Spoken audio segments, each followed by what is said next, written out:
तो इससे आप देख सकते हैं कि हमारा एक्सटर्नल अकाउंट में काफ़ी बेहतरी आई है।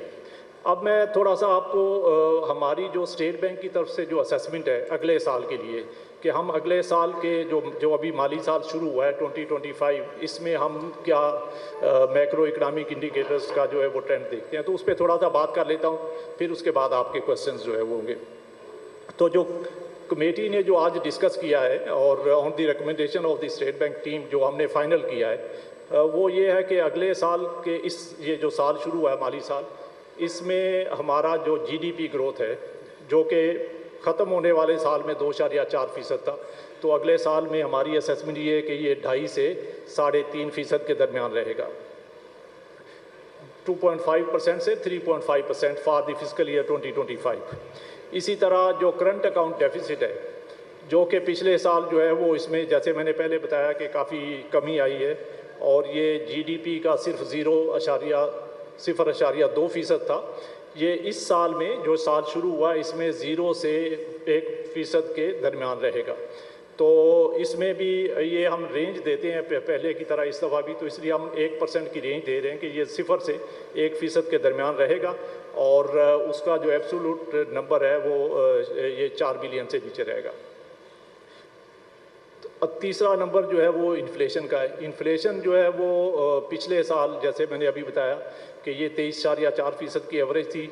अगले साल के लिए हमारी असेसमेंट ये है कि ये पूरे साल का एवरेज इन्फ्लेशन जो है पूरे साल की एवरेज जो है वो ये 11.5% से 13.5% के दरमियान रहेगा।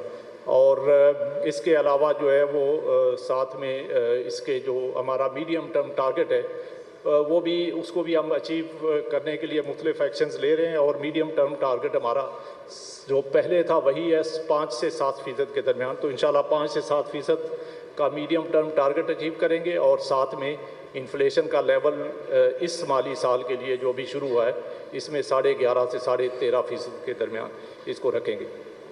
तो इसके साथ मैं नूर साहब आप क्वेश्चन सर। बहुत शुक्रिया गवर्नर जमील अहमद साहब।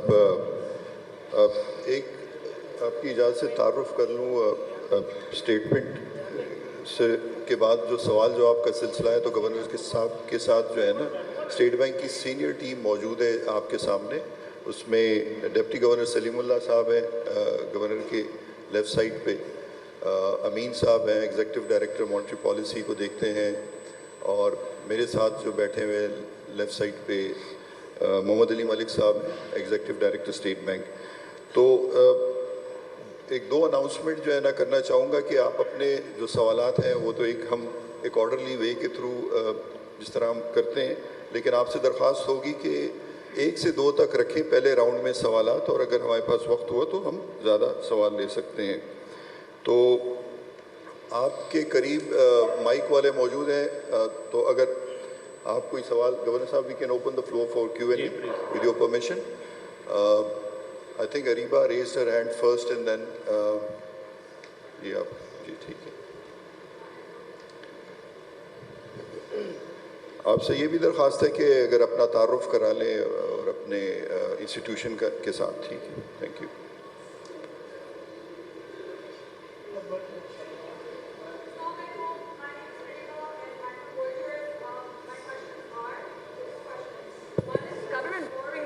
Sticky in Pakistan, so there's a central bank foresee a rise in government borrowing as rates ease further, which will eventually raise inflation. So has this been taken account when making your inflation expectations, and what does this mean for the banking sector, which you've already highlighted in the statement, but what does this mean for the banking sector which is heavily exposed to government lending? And it's also said that's done through the state bank OMOs. The second question is, we've essentially turned into a rollover economy with most of our external financing needs being linked to rollovers. Like whenever we do ask you a question about them, you do at first mention, oh, we've got rollovers here, and then this is what we have to pay and we can pay that out. So what is the position for the new fiscal year, and how long does the central bank project us to stay on this rollover strategy? Thank you. Sir एक दो सवाल और ले लेते हैं। काशिफ मुनीर साहब, आप अगर सवाल पूछ लें। अस्सलाम वालेकुम गवर्नर साहब, मेरा नाम काशिफ मुनीर है और मेरा ताल्लुक़ न्यू टीवी से है।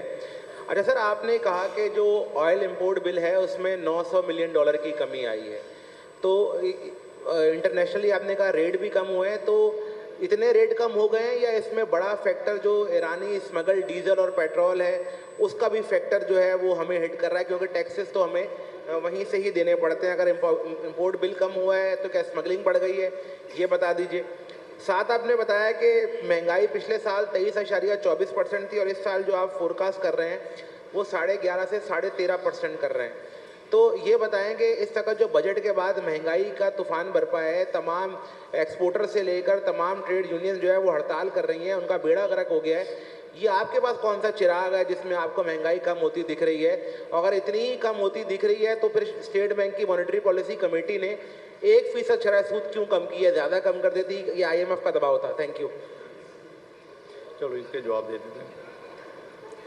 तो सबसे पहले मैं एक्सटर्नल फाइनेंसिंग की बात कर लेता हूं, क्योंकि ये बहुत इम्पॉर्टेंट एक क्वेश्चन है और ये और लोगों के भी ज़हन में होगा। तो इस पे पहले बात कर लेते हैं, फिर मैं बाकी क्वेश्चंस पे भी बात करता हूं।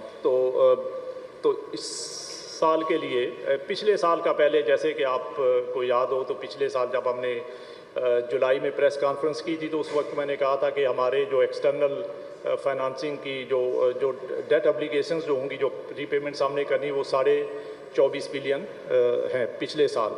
और अल्हम्दुलिल्लाह वो जो भी उसमें इंटरेस्ट और प्रिंसिपल पेमेंट्स थी वो सारी की सारी जो है वो अपने टाइम पे उनकी रीपेमेंट हुई, या जहाँ पे कि बाईलैटरल था तो उसका रोल ओवर हुआ।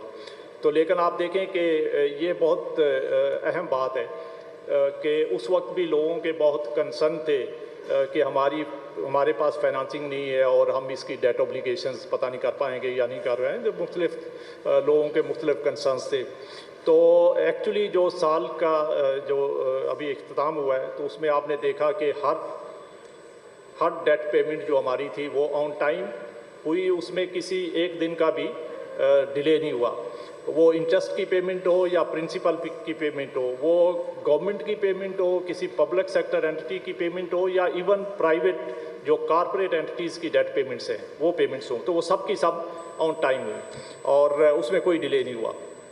और इसके बावजूद हमारे रिजर्व्स जो है वो 4.4 बिलियन से 9.4 बिलियन पे हुए, उसमें 5 बिलियन का इजाफा हुआ। और ये भी बड़े क्वालिटी रिजर्व्स हैं, इसलिए कि ये हमने कहीं से बारो करके रिजर्व बिल्डअप नहीं किए, ये हमने अपने इंटरनल जो जनरेशन ऑफ फॉरेन एक्सचेंज है, मार्केट ऑपरेशंस के ज़रिए इनको इंक्रीज़ किया है। तो ये हमने किसी को वापस नहीं देने, ये हमारे अपने रिजर्व्स हैं जो कि हमने बिल्डअप किए हैं over a period of time. तो ये बहुत इम्पॉर्टेंट मेरा ख्याल पॉइंट है जो आप लोगों को भी इसको नोट करना चाहिए कि ये रिजर्व्स जो बिल्डअप हुए हैं ये कोई बोरिंग इसमें नहीं शामिल, हमारे अपने जो ऑपरेशंस हैं वो उसके ज़रिए हमने इनको इंक्रीज़ किया है।